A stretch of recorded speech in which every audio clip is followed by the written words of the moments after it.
What's up and good morning, guys? Welcome back to another video. Today is part 4 of the house flipping nightmare project. And well, let's go give you guys a look. The concrete on the port in place wall that we built has been sitting over the weekend, and today we're going to be stripping all of the forms off. So we've got Abel and Jefe over here. They've already pulled all of the bracing out. I was just getting everything cleaned up down there to make a nice open area because these forms are pretty big, and pulling them out, you know, we're gonna take a lot of space to get these. We might fight them a little bit. We did not put form oil on these forms. Just wanted to give it a shot without it and see how hard it's gonna be to strip. If we were having to strip it and finish the face of the wall or something like that, we would definitely want oil on it. That way when you pull them, it doesn't pull the wet concrete with it. You get a bunch of holes. The concrete has been curing for just about 3 days. I'm curious to see. We vibrate these walls. That way we get all the air pockets out and it makes sure that the concrete goes all the way down. We have pockets of air. You're gonna have holes in the wall. And there's always a chance, we'll see when we pull these forms off, that there might be like a little hole or a little spot that air was or something like that that we didn't get out. And we can always come back in and we can patch with some rapid set or something like that. I'm curious to see. We're gonna find out together as we pull these forms off. In a few of the previous videos on this project, a bunch of people were like, oh, you talk too much.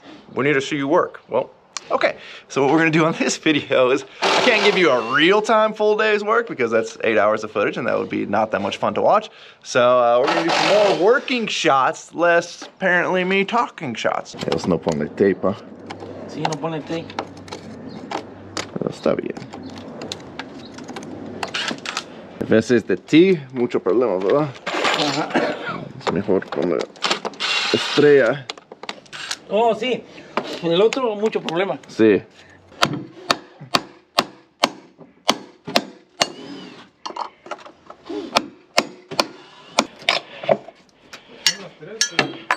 ¿No está la otra? Ahorita los... Espérame.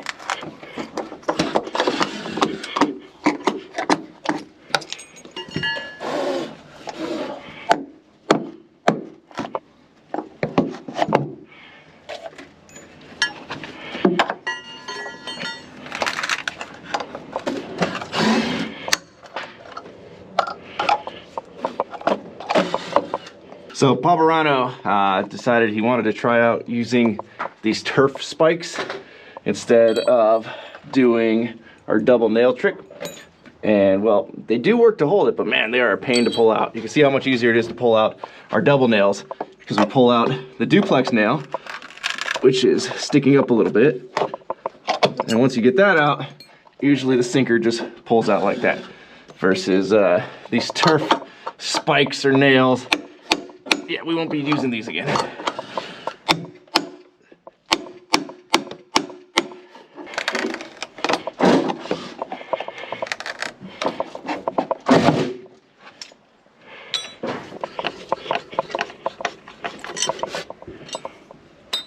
Back seat of my truck is my sawzall. Okay. Clavos.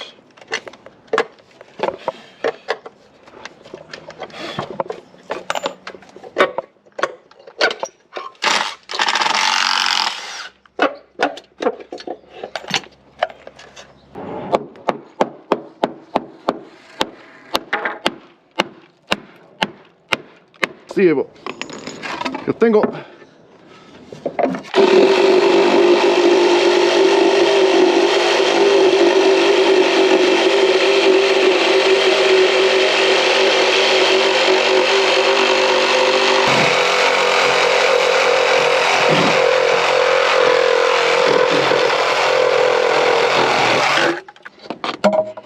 All right, guys, first panel coming off. These inside corners are always the toughest.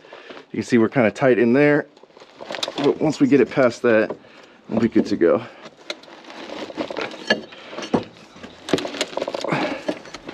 Así todo. Un poquito más, dale. Sí. Ahí lo sabe.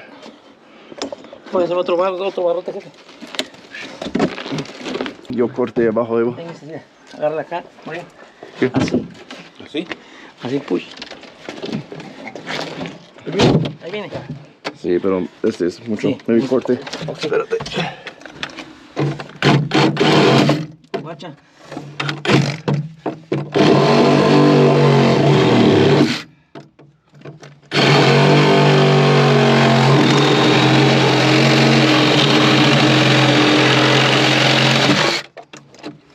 Sáquelo un poquito.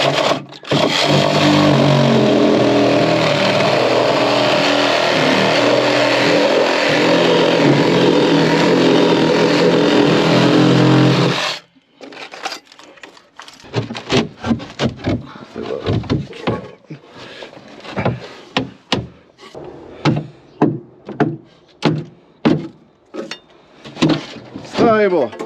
Yeah.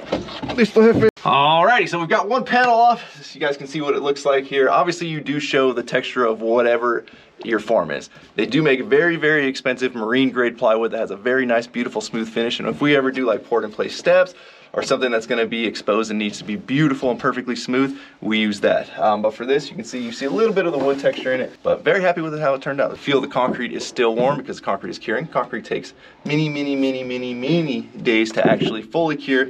However, it is obviously strong enough for us to remove the forms. Happy with how easy these are coming off though. So again, we talked about form oil earlier. If you're ever doing something that you need to strip same day and finish, form oil is the key to getting the forms off without the concrete sticking to it like this and wanting to come with it.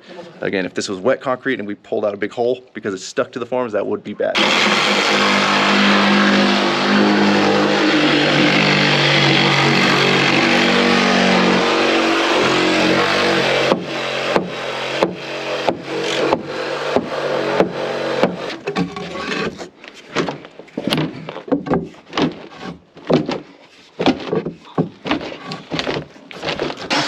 So again, being that this one's kind of bound up on the corner there, it's fighting us right here. We're gonna see if we can pull this panel out. It might come out easier, or it might be the same thing.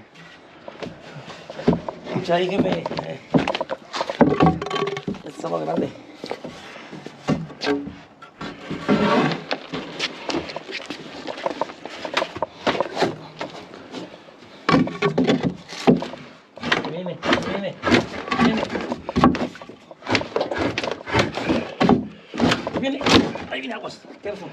Está, Evo. Aguas. Ponle abajo. Sí.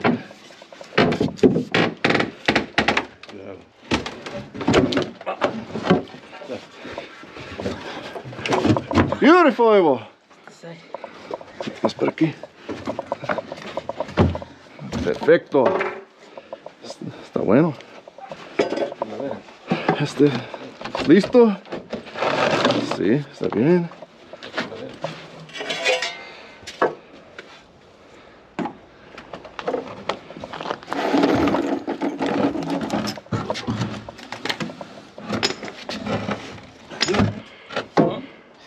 Ahorita lo sacamos. ¿Quieres para allá? Para saco, ¿no? Está bien.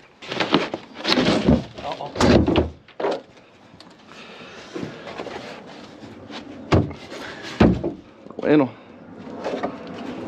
no hoyos, no nada. Muy bien. Los tacos.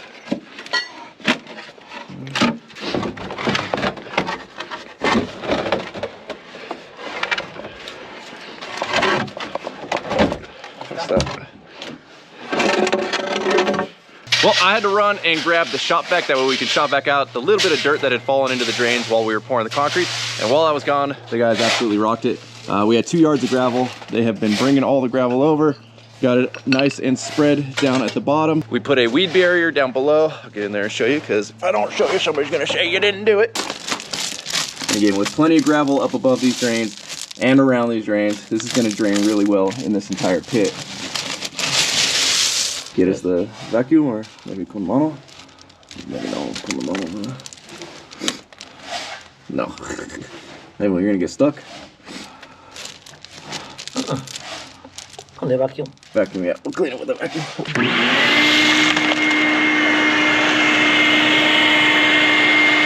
Drains are all cleaned out. We are good to go. I'm gonna get the last little bit of gravel back in here, and then we're gonna have HYPERLITE come out because we got to grout the brick that he placed back over there, and then we've got to put this wall back together that we had to kind of pull apart to be able to get the Mini X down and into the backyard. For all of you that have been asking about Poppy, he should be coming today. He's gonna be taking these panels. I'll try to answer some like common questions I got in my last videos. You can reuse forms, and for certain jobs we do reuse forms. With this though, with like wall panels, they're kind of specific to what you built. This one's pretty generic at 4 feet, but I don't have anything coming up that I would use these for soon enough to where they wouldn't just get destroyed sitting in my yard. I don't have indoor storage for these, so they're just gonna get destroyed. So instead, Poppy loves to take stuff like this I don't know what the heck he's gonna do with it, but he's gonna come take these later today. And I don't know, do something with them. And this is the level of detail that I appreciate about our guys. You can see Aval always makes sure that there's something put on the ground to dump the wheelbarrow on. If you see the front of the wheelbarrow, they have basically a metal bumper. And you can be careful and not scratch something up by just gently dumping it, but that rocking motion, and if you put it on the fresh concrete, it's gonna scratch the concrete. So little details like that, I mean, these guys are just, they're rock stars when it comes to this type of work. But Abe will always make sure that there's something put down to dump the wheelbarrow on. Again, just going the extra mile to make sure that our customers are happy. We're not destroying their old concrete and or the brand new concrete that we just poured. Take you down to show you the step that is all finished up. And as you can see, it's still drying, and you see like the speckles on concrete like that. That means that it is still drying, but step looks good. Unfortunately, it's not in the like weird pinkish salmony color as the rest, but it's the nicest step of them all. And then again, this area right here, the brick that we put back in that we had to take out to run our drains, that's what we're going to be grouting in a little while. Once Papa Rhino gets here, he's gonna mix up his little concoction of sand and cement, or I don't even know what he uses, that's his world. Now in terms of what's gonna happen here in this pit, again, there's some confusion about that. So this is phase one. Phase one is to get everything away from the house. This wall is not designed, number one, to be an exterior house wall, nor is it designed to have anything up against it. There's zero waterproofing, there's no concrete filling the block, there's just zero structural integrity to that wall, and there's zero waterproofing. So the last thing you want is anything touching this wall. So to eliminate an issue of ever needing to waterproof this wall again, we pulled everything back, and that's why we have the new permanent wall right here. This is phase one. Again, we're kind of working with a decent but tight budget on how we're doing things. Phase two is going to be, this wall just needs to get completely redone. And basically, we're either gonna wait for the clients to save up some more money, call us back out, and we'll address this, or they've kind of expressed interest in, they have some friends that they say can help them rebuild that wall. But there's a couple of different options. We've talked it over with them on what to do with this section. And again, all of these rely on this wall being removed and repaired. Option number one is removing this wall, putting in some nice big windows, a nice sliding patio door, because it is unbelievably dark inside the house right there. It is like a dungeon. So by opening that up, putting big doors in, you actually have like full sun coming now all the way to the bottom here versus just relying on these little windows that are partially covered by a roof line. You would brighten up this entire area immensely, and then you can have a little patio section out here for their dogs, or like enclose it and build a little area for all of their cats or something like that. Obviously at that point you would need to put a railing around here. Or option two is, once this wall is rebuilt, you actually build the wall to be able to attach a ledger board there, and then you can, at this elevation, build a deck out and tie that into the house. That way you still have the pit down below underneath, maybe put a little trap door so you can still get down there. The pit will still collect any of the water, keep it away from the house, and drain all the water, but then you get to retain the full width of the patio that you used to have, which I think would actually be a really cool idea. So again, that's gonna be way down the road. I don't know at what point, and I don't know if that's gonna be us or if that's gonna be them with some friends doing it themselves. Now we're going around and giving this wall and all the windows and everything just a quick clean to get the dust off. We don't want to spend too much time trying to clean this because we don't want the water to enter the house again. So we're just giving it a quick little rinse, scraped off most of the dirt again. This whole wall is going to be coming out at some point. We're just making it look good kind of for the meantime and getting all of our dust off of it from when we were cutting the concrete. Papa Rhino went ahead and made his concoction of cement and silica sand. They brush it into the joints, and then he's going to come back and mist it with some water, and then that's basically going to, like adding water to cement, it's going to harden inside of the joints. It's a very old school way of, these brick were obviously laid down a long time ago, so we're kind of trying to match the grout joints and give it a similar look to what was there. We did put the same brick back in, so it's not like the brick are going to stand out different, but we don't want the joints to stand out different. We want it to look like it was never touched. And to get a perfect blend with the dry powders, we took both powders, we put them in the bucket, and then mixed them up with just a paddle mixer. That way, instead of trying to mix them with a hand and hoping you're getting like a nice 50-50% blend, with the paddle mixer, it really ensures that it is mixed up really good and you don't get any clumps in it. That way it all brushes into the joints of the brick really nicely. For those that are curious, this is what we've got. We've got just a plastic cement as well as number 60 silver sand. So just a 50-50 blend of these two will harden up in those joints. For those of you that don't know, Papa Rhino is an old school mason and concrete finisher, so he's got all the old techniques on how they used to do it back in the day, which is perfect for something like this where we're trying to match something that's very old. We're getting all of the fencing put back together. We had to pull off this top piece to get the mini X in. So again, we always like to put everything back the way we found it. Carport is all put back together. We had to take that little leg off of that side, to be able to squeeze the Mini X past it. HYPERLITE is removing the old mortar that was between the old blocks. Luckily, none of this was grouted. But when I say grouted, that means when you fill these cells of the block with concrete. Not dirt. Not dirt. This is dirt. We don't do this. So typically, when you build a block wall, the strength comes from filling these cells with concrete and having rebar, and that ties everything together. You offset the cells, so this block would overlap the other block down here. Basically, you split the half of the block, but these cells all line up.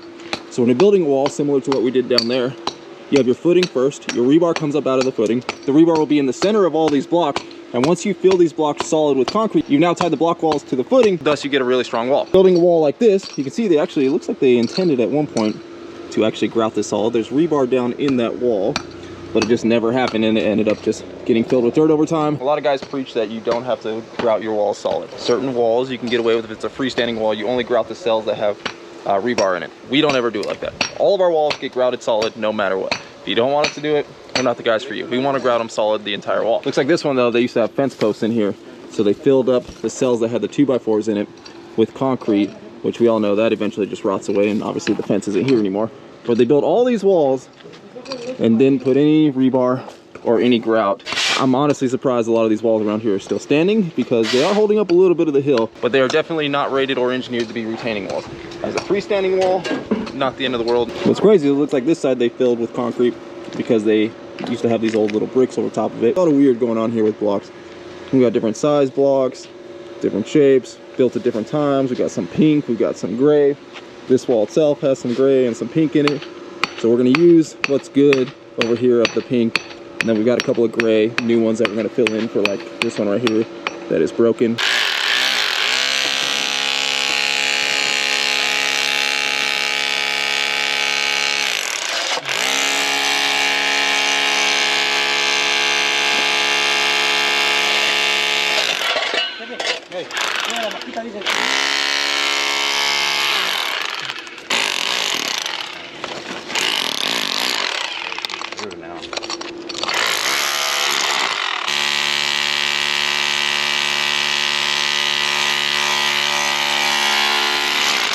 Yes.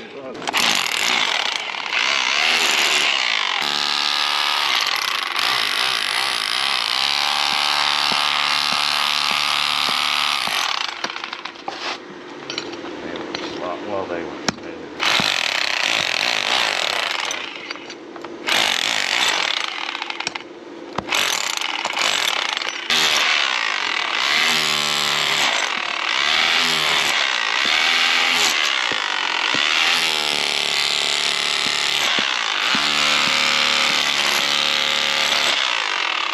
I think it's safe to say the most solid part of this entire house and yard is this little corner right here that's been fighting us. But we got to get all the concrete and stuff out of the way so we can put a new mortar joint, and we'll be at the same elevation of the wall when we meet up over there. This is stuff that a lot of people don't see when it comes time to like give you a price to do something in your backyard. Something like this that, you know, we could have just walked away from, but we want to put back together and make it look right. It's gonna eat up a couple hours today. So if you ever wonder why it's not cheap to do stuff properly, this is why. It's all the little details that a lot of people would not ever repair or just walk away from, leave a mess in your yard. We don't do that. On the last video, I saw a lot of people say that we should come back when it is pouring rain. We actually have rain scheduled in the next 2 days. The gutters are gonna get put on tomorrow, and then we'll see how it does. But the homeowner actually tested it for us. She came out, she was kind of embarrassed to tell me, but apparently over the weekend, the pool was a little bit low, so she started to fill it, but forgot to set a timer. And well, the pool overflowed. And she's like, I honestly thought I ruined the concrete, but thankfully, again, the concrete goes off pretty quick. The pool overflowed right into our pit. And well, I'm happy to say the house did not flood. I think it was overflowing for a good couple of hours before it got noticed. All of the drains worked from the water coming out of the pool. So we didn't have a downpour tested, but we had a pool overflowing tested.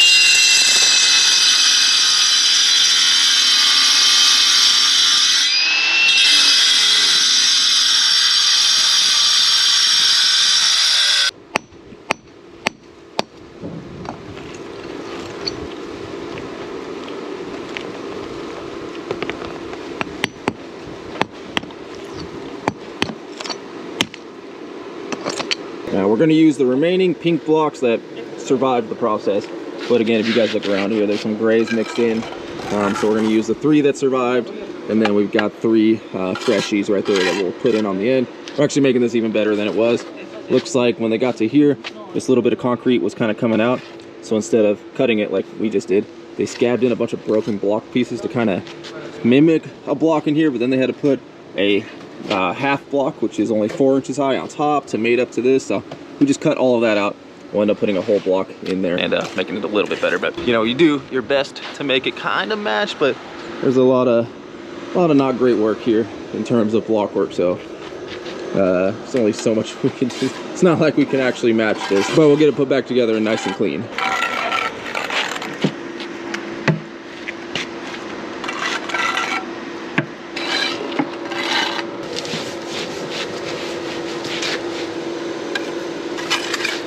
Wall's back together. Paparano's putting in the last couple little bricks that we pulled out from over there, and we can officially call that done. We're just gonna clean up the last little bit today, and then tomorrow the rain gutters get put on right there, and then we're gonna call it a wrap on this phase. Okay, y'all, we are officially at the final step of phase 1. We've got the homie Chris back from CRC. He's gonna be doing our rain gutters. If you guys remember, Chris did the rain gutters over at my guest house, and I complain a lot about people that nowadays say they're gonna show up to do work and never show up or give you the runaround. Chris is one of the few guys that has never done that to me. And I told him, because you like that, man, I'm gonna keep you busy because it's hard to find guys like that. Have I kept you kind of busy? Yeah, you have. All right, perfect. Chris is gonna be doing our rain gutters. Seamless rain gutters on the back. We're not gonna do the front of the property yet.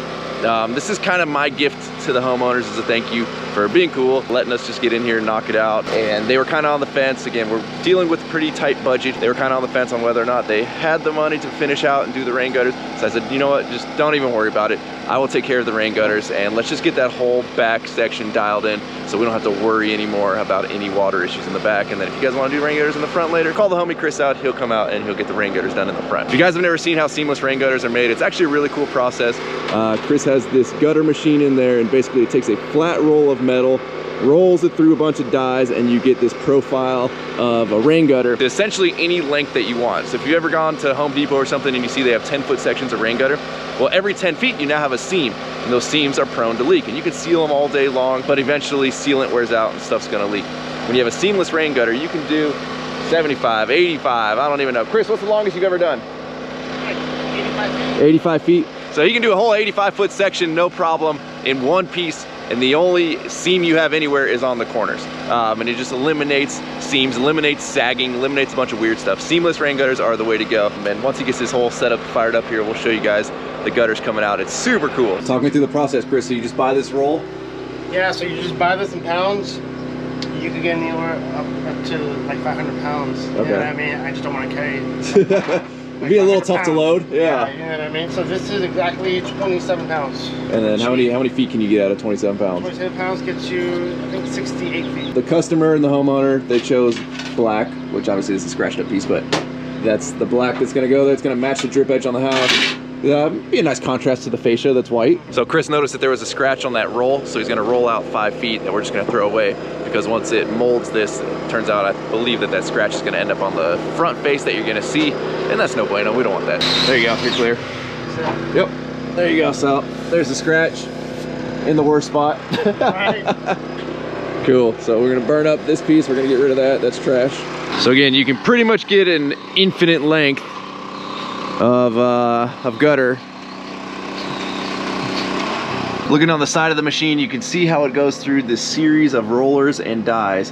It basically goes from flat, slowly rolls it up, and turns it into that profile. It's very impressive that it can do it without scratching the crap out of it. So if I want to change profiles, this like entire setup down here needs to change, right? Yeah. That's why the profiles are so expensive? Yeah, they are. I always wondered about the dies on these things. I don't know. The dies run, I think, like $300 each. And you're gonna need like probably like 5 dies? Yeah. So 5, 6. $1,500 to if you want a different profile look. That, and then like the guillotine, like in the front. Yeah. That's also gonna be like another probably like $1,000. Jeez. Yeah. So basically, just like what we got here. Which is actually a really nice profile, but if you want to go something different, it's very expensive on Chris's end to switch his whole machine over. Plus, I can imagine none of this looks like fun to swap out. At that point, like, I'd buy a different machine if you're doing a different profile. We've got our first piece made. Chris is now putting the end caps on. Sheet metal's like a whole nother ball game. that I don't really play with. Takes some skills to do this stuff and make it look good. Biggest piece going in. Oh, you got it? Yep.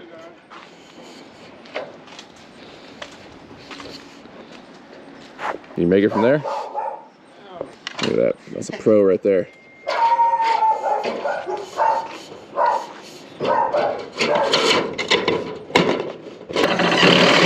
So kind of like everything on this project, we've had to finagle to work with what's here. You can see this roof has a some weird pitch going on to it. A lot of it's coming this way, most of it's coming this way. And it's got this weird break right here. And obviously something was going on. You can see based on the stucco right there, I don't know if this was added later or something weird happened here to where there's a bunch of pieces of drip edge at all different kinds of elevations. Whereas we want to come in with one piece. So we're going as high as we can over there. We're going to slope it this way, obviously, so that way the water can get into our drain that is down there. And we're going to have to kind of finagle this section right here because of how high that drip edge is. But Chris, being the man that he is, he's got it. Worst case scenario, if we got to slide some sheet metal up underneath it to kind of bridge that gap and get it to come all the way down into the gutters, we'll end up doing that. But we're going to see right now, Chris is working his way from the high side all the way to the low side, and he'll work his way down to make sure that we have a nice consistent fall and the gutter has a nice straight line to it. There's no weird kind of rolls in it or anything like that. You guys can see just the work that goes into fabricating even the corners for these things to make them look nice. That's where it takes being a good sheet metal guy to know where to make all your cuts, how to make all your cuts to make it work for a 90-degree corner. We're gonna do this corner a little untraditionally for rain gutters, but it's kind of how we have to do it to get the water out. Well, Chris was able to get this thing fully tucked up underneath this weird, crazy drip edge. We did add another piece of sheet metal just as extra insurance that goes all the way up to basically kind of go behind that weird, crazy drip edge thing going on, and then it shades down that way. If any water did ever happen to like wind blow it up underneath or anything like that, we have sheet metal all the way up versus just barely being underneath that drip edge. So everything's looking good, riveted on. He's going around and caulking everything, sealing up everything, cleaning everything, making it look nice and pretty. It's weird because typically you don't see rain gutters from above. In most houses, rain gutters are above your head. So you got to make sure that you know, it looks really neat and tidy up top. Typically you don't go along this edge of a roof. Obviously water isn't going to shed this way, but we have nowhere to dump this. I don't want to dump this portion into the existing drains because what we've seen from what we dug out of there, like it might not be the best. So let's avoid any water coming here if we can. So we're gonna have to make a piece to basically transition to this section, and then we're gonna send the water out this way. It's gonna get out onto that concrete and shed away from the house. But this transition piece is gonna get a little funky. I actually had Chris do something similar to this at my house, but we had a bigger elevation change. So we were able to bring this piece over and then drop it into another piece of gutter below it. But this one, the heights are pretty close. So we're gonna try to make this all out of one piece, an outside corner here to an inside corner, and carry it on. We'll see if it works. Chris is pretty good at what he pulls off, so I'm confident. Now, I'm no roofer, and I haven't really looked too closely at this roof. A lot of you guys noticed some stuff in my previous videos just from seeing it behind me, but certain things, like I believe where this transition comes under, like there should be some type of flashing running up along there, but instead they just smeared a bunch of emulsion, Henry's, I don't know, you can see it all the way up to there, instead of putting some type of flashing going underneath. Speaking of flashing, like this drip edge, you know, when you're doing a roof, you want to shingle everything, right? Where like the next thing's on top of the one below it. What that does is it allows water to shed. We can see on their drip edge, this piece should be up underneath this piece. That way, if any water's coming this way, it can't get behind it. You always want it to be able to go over top, like the shingling effect like you see right there. I haven't even really dug in. I'm not a roofer. Certain little things I would spot, but I'm sure you guys can see a lot more that is wrong. A lot of you guys said that roll roofing right there, that's too much slope in that roof to be using roll roofing. You can see the shingle lines kind of get a little wild there too. Nobody really used a chalk line or string line when they put those in. And then Chris is working his magic over here. There's no prefabbed corners on any of this. This is all hand done corners. He's over here cutting the sheet metal, doing these gnarly cuts, then having to hand hammer it into place to make it look all nice and good. And then he's got some touch-up paint that he's gonna spritz on there so you won't see any hammer marks or anything like that. It's impressive watching this guy work because I wouldn't even know where to start on marking out a corner for sheet metal like this. Now we're gonna move on to the downspouts, and again, this corner is gonna get kind of funky. Basically have to run it along the side of the house there down, and then we want to get it onto this portion of concrete because that little piece right there slopes back to the house. So we're gonna end up having to have a little flange sticking out past here just to get it to where it goes out that way. Chris also went ahead and put a little bit of some sheet metal behind here to kind of make up the difference so you don't have any exposed fascia. and then obviously caulked everything. And then he's going to put a splash guard right here. That way, if water comes out on this edge really fast, it doesn't overpass the edge of the gutters.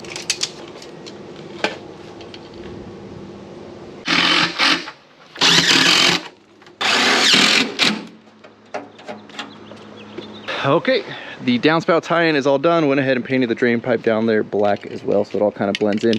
In terms of finish on this wall, whatever they decide to do on this wall way down the road, that's when that wall is going to get matching finish, and then possibly this wall. Just depends on how they want to do it. Some people like the look of poured in place walls, some people would rather that be stucco. Again, that's all decisions they're going to make down the road once they decide on what's going to end up happening with this wall. Chris is finalizing his custom splash guard, and that with the little mitered corners. That's some detailed work right there. Handcrafted. Chris is going through with some rubbing alcohol and just getting all the fingerprints and everything off of the gutters, as well as has a little bit of touch-up paint just in case there's a little scratch or anything like that. It can all get touched up. If you guys noticed, all of the screw heads are spray painted. Everything is just painted with the exact color match that he gets from the supplier that he gets the rain gutters from. So it is all a nice, beautiful, perfect match. I'll show you how the spout end finished up on the other side. It looks freaking good. He custom made like a little spill out of the downspout. As you can see right there, boom, comes down, shoots out, and then we went ahead and painted the inside black of the actual downspout as well. So we have a nice finished little spillway.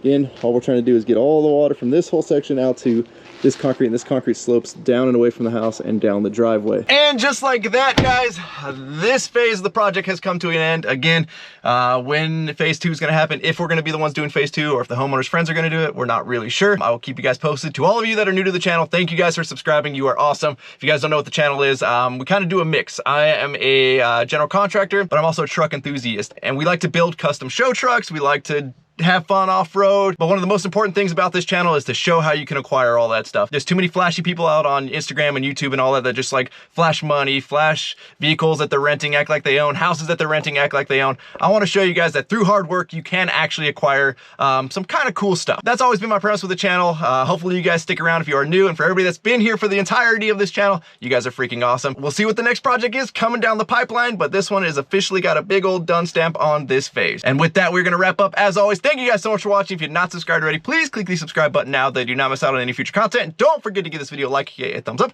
Don't forget to check out workforapparel.com, because there's anything you want in this life, you got to be willing to work for it, and you can get cool sweatshirts, hats. We actually just released some new beanies. I know it's getting a little bit warm, but it's supposed to rain here tomorrow, but we got some really cool beanies you guys should check out. You guys are the best. I'm out. Damn.